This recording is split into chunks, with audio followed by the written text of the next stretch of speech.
Орусиядагы каачылыкты Тайвань дагы сезүүдө. Мисалы, Орусиянын автоконцерндерин жана орусиялык авторыныкты электрондук жабдуулар менен камсыздап турган Викавейшн компаниясынын Орусияга болгон сатыгы 10 эсе түшүп кеткен. Викавейшн компаниясынын сатуу бөлүмүнүн жетекчиси мекендешибиз Кошойбек Мойдунов тайвандык компаниянын антикризистик планы жана бул өлкөнүн экономикалык абалы туурасында капиталга айтып берди.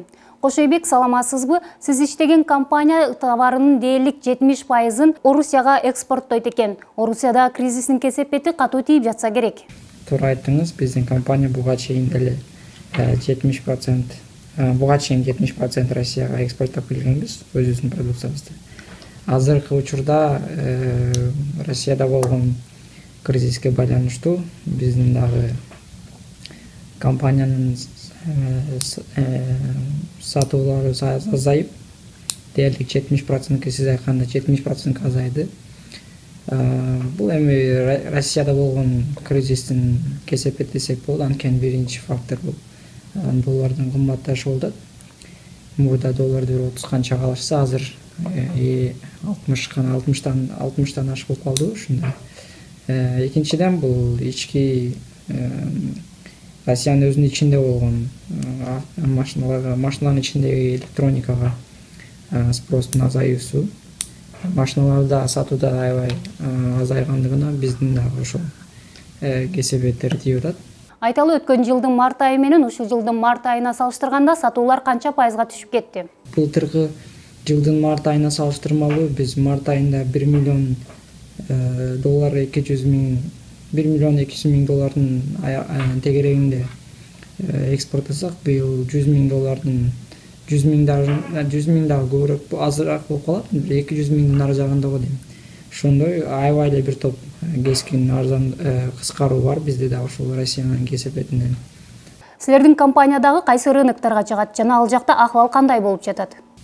Туура, башка рынокторду издөөгө баштаганбыз. Биз ушул Россияда кризис былтыр ноябрларда аябай мындай катуу сезиле баштаганда, ошол көбүнчө эсеси биздин рынокто Америка бар, Америка Кошмо Штаттары, анан Япония бар, ошол эле Азия өлкөлөрүнүн ичинде Индонезия, Филиппиндер бар. Башка рыноктордо Россияга салыштырмалуу мындай тенденция жакшыраак өсүүгө өсүп атат десек болот. Мисалы үчүн мисалга алсак, Японияда биздин сатыштарыбыз аябай эле бир топ былтыркыга салыштырмалуу бир топ өсүп келатат. Мунун себеби дагы бир четинен биз күчтүүрөөк дагы мындай агрессивдүүрөөк Япония маркетине кирип атканыбызда. Япониянын өзү эле негизи рыногу бир топ чоң рынок, автомобиль электроника рыногу. Ошол анын үстүнө ал жакта көп машиналар чыгат, ошол машиналардын бирине биз электроника бергенге аракет кылабыз. Кошумча да кандай рыноктарды изилдеп жатасыңар? Ошол эле мисалы постсоветтик өлкөлөрдөн. Анын ичинде Кыргызстандын рыногу канчалык кызыктуу? Постсоветтик өлкөлөрдө дагы эле ошондой кризис сыяктуу, кризистен дагы мындай анчалык көп эмне азайып болбосо деле, мисалы үчүн биздин мурда Украинада болгон, былтыр Украинага жакшы эле экспорттаганбыз, быйыл Украинага кескин азайып атат. Бир топ эле азайды. Украинага дээрлик бир 80% азайды десек жаңылышпайм. Бул мен айтсам баары эле түшүнөт болуш керек, эмнеге Украина азайганын. Постсоветтик өлкөлөр негизи эле Тайвань үчүн анчайын кызыктуу эмес, анткени көбүнчө эсесинде баягы постсоветтик өлкөлөр Орусияга катар таанылгандыгы үчүн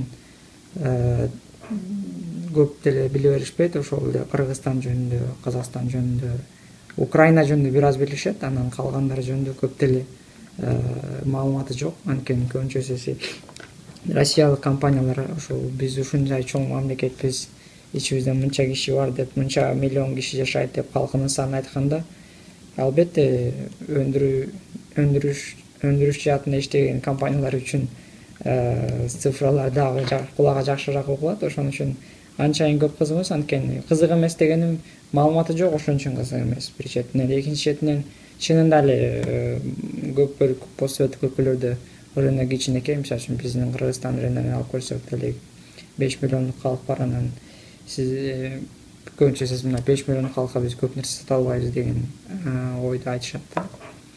Эми Кыргызстан чакан өлкө. Ал эми Тайвань бизден дагы кичинекей, андан сырткары эгемендүүлүгү таанылбаган мамлекет. Мындан улам мага Тайвандын экономикалык көрсөткүчтөрү кызыктуу. Мисалы ички дүң өндүрүмү, орточо айлык акысы жана экономикалык өсүү темпи дегендей.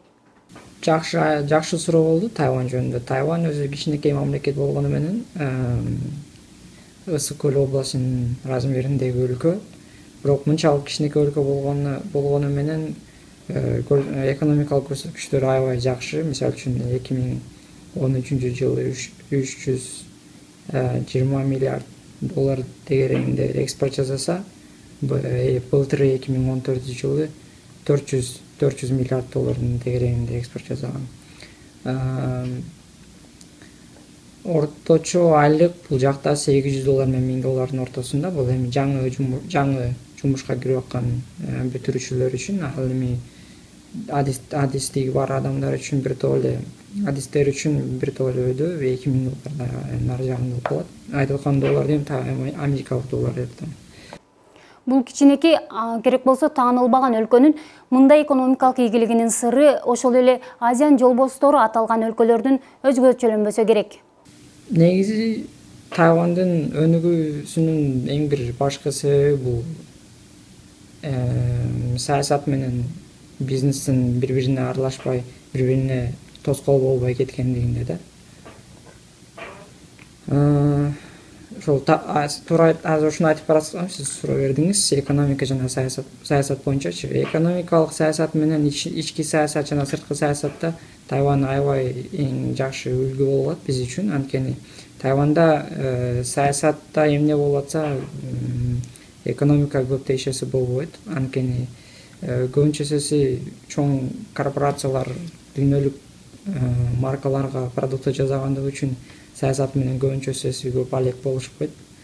Ошон үчүн мисалы үчүн ошол эле алып көрсөңүз, америкалык Apple компаниясынын телефондору, анан ошол iPad'дар ушул эле Тайванда жасалып, Тайванда чогултулбайт, бирок Тайванда иштетилет да көбүнчө нерсеси. Анан Apple'дан тышкары көп компаниялар бар, ошол эле Toshiba, америкалык, япониялык компаниялардын көп өндүрүш жаатында иштетилген машиналардын оборудованияларын көбүнчөсүн Тайвань жасап берет. Аларга бренд жасап, марка жасап, жаңыдан продукция жасап беришет. Ошон үчүн бизнес сектору өзүнүн иши менен аябай эле алек. Ошон үчүн саясатка алек болуш үчүн менимче убактысы жетпейт болуш керек. Азыр Кыргызстанды Тайвань рынок катары кызыктырбашын айттыңыз. Башка багыттарда кызыгуу болушу мүмкүнбү?